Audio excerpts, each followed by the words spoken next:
Pagpapatayo ng bagong munisipyo at community hospital kabilang sa mga isinusulong ng mga bagong halal na opisyal sa Mangaldan, Pangasinan.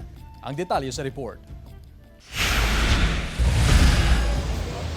Sa boto na 32,909, muling nahalal sa pagkaalkalde si Bonafe Parayno ng Mangaldan, Pangasinan. Sa kanyang panibagong termino, inilatag ng alkalde ang kanyang mga plano para sa bayan. Gaya na lang ng pagpatayo ng bagong municipal building na mas ligtas at higit na komportable, lalo na sa mga mamamayang dumudulog sa munisipyo. With the cooperation of the Sangguniang Bayan, which is the new Vice Mayor, Honorable Attorney Johnny Cabrera, I know we will be able to transform all our plans and dreams into action and reality. Positibo ang tingin dito ng ilang Mangaldanian. Kung meron naman daw budget, napapanahon na raw ang konstruksyon ng bagong munisipyo. Kung saan mas magiging komportable ang mga tao, syempre mas nalulugod kami para mas maayos yung lahat ng transaction ng bawat isa sa amin. Bukod sa konstruksyon ng bagong municipal building, kabilang sa 3-year plan ng alkalde, ang konstruksyon ng community hospital, rehabilitasyon ng plaza at children's playground, konstruksyon ng stall sa plaza bilang isang income-generating measure, pagsasaayos ng mga kable ng kuryente at internet providers, sasakyan para sa collecting offices, at acquisition ng backhoe at excavator para sa garbage collection. May sasakatuparan umano ito sa suporta ng mga bagong miyembro ng Sangguniang Bayan. Ilalapit din umano ng alkalde ang kanyang mga planong proyekto sa provincial government. Kasama si Ron Alistair Taniedo, Jasmine Gabriel Galban,